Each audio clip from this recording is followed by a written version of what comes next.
After the ROCK, the next one is called only one.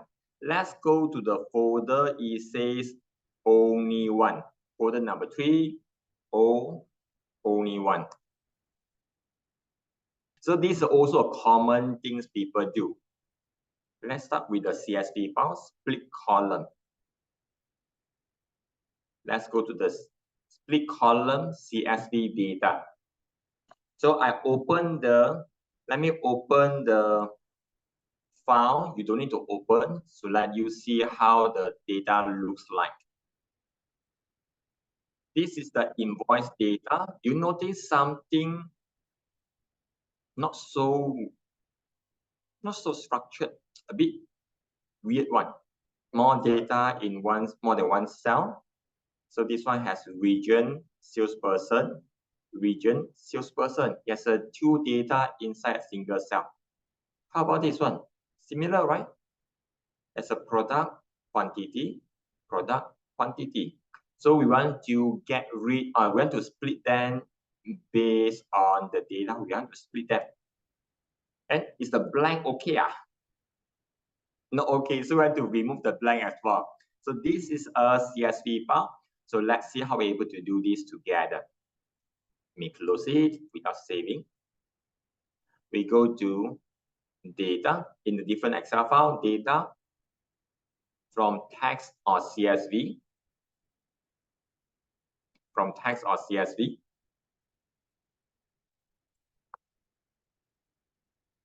So go to invoice data version 1.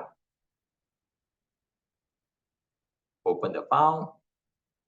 Because this is a CSV file, it doesn't prompt us which worksheet to select. It just shows the data on the screen. Let's see.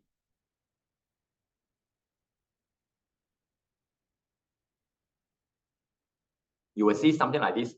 So now I realize we need to do some correction to split the data into multiple columns. So let's do the data correction by click on transform data. Let's click on transform data. It brings us to Power Query Editor.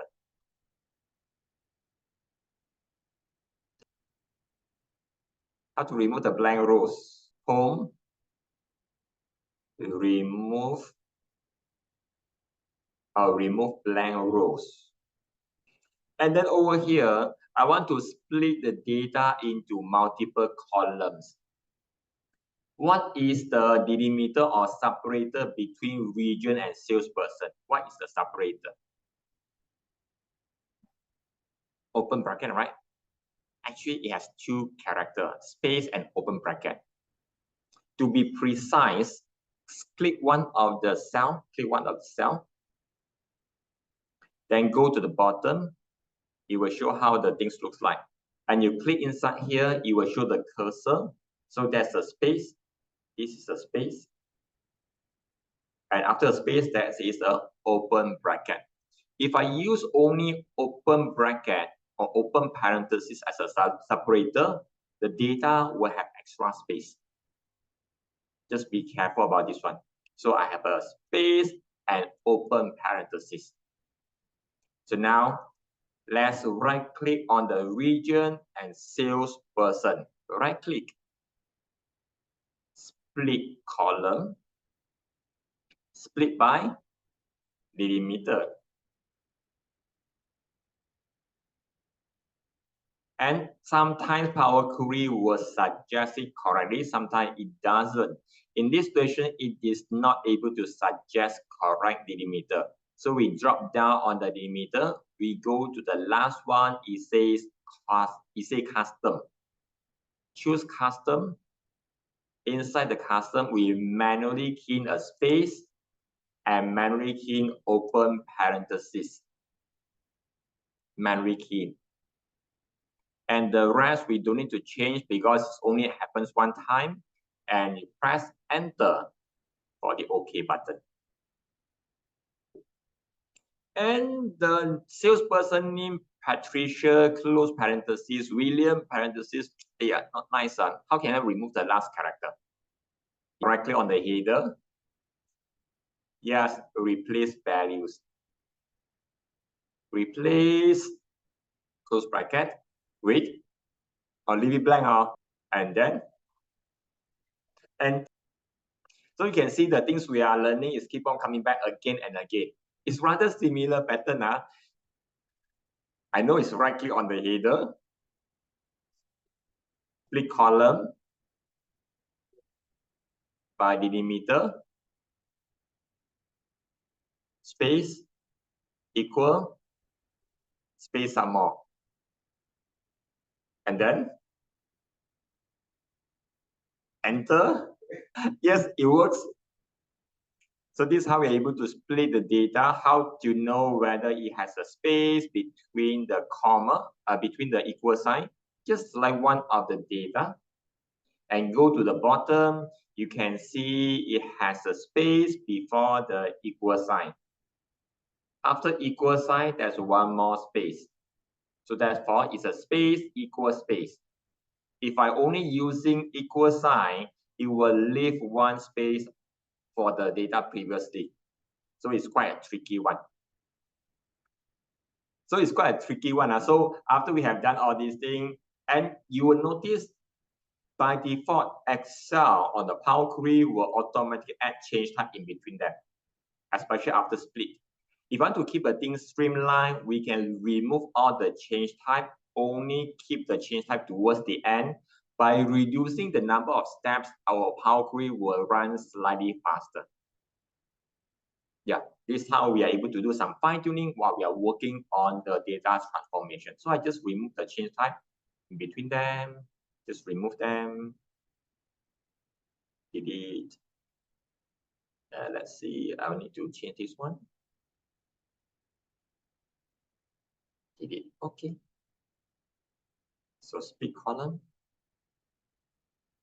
Then I want to change the name, the column header. So this is the region. And the next one is salesperson. Last two columns is product and quantity.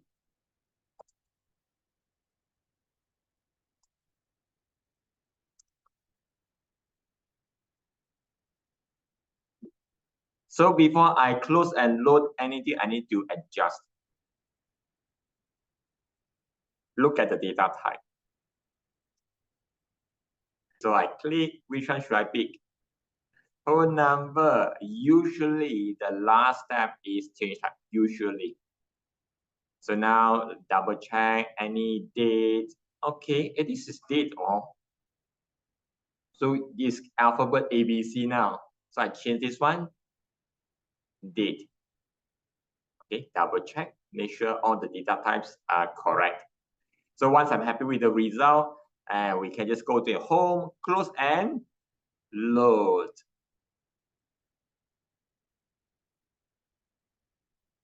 So this is version 1. So this is how we're able to get the data from we split the data based on the delimiter. This is also mentioned on the page 42. Page 42, it gives you the idea. If let's say there's some delimiter or separator, you can split them based on certain delimiter. Inside Power Query, the beauty of this one, compared to Excel text to column, is able to support more than one alphabet. A similar function inside Excel is called text to columns. In Excel, it's called text to columns. Inside Power Query, we are able to do this one a little bit easier. So this is about the CSV file. Can you do the tag items on your own? This one a little bit, I'll let you experiment first. Let me show you how the data looks like and the expected behavior. Presume we have a multiple team. Each team has a certain asset or certain items, and each of the item has a certain number. And the number, they are separated by a comma. The end result I want to have is called like alpha S1, alpha 11, alpha 101, like this. Everything goes vertically. So attempt to do it on your own before we discuss together. So this is on the tag item. Some of you load the data. Hey, how come it becomes one stretch of number, right? That's because Power Query by default is automatically guess what is the data type. It guess all these are the numbers, so all the comma disappears. When you remove the last step, change type, then you are able to see the comma again. So change the last step, change type, and then you are able to split by the comma. It's inside split column, advanced options, you can split into rows instead of columns. Done the version 1? Okay, can you change the data from version 1 to version 2? See whether does it work. It may have some traps. It may.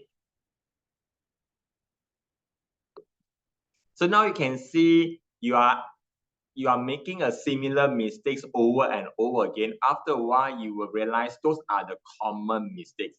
The intention for us to go through something similar again and again is to let you make all the possible mistakes in the room.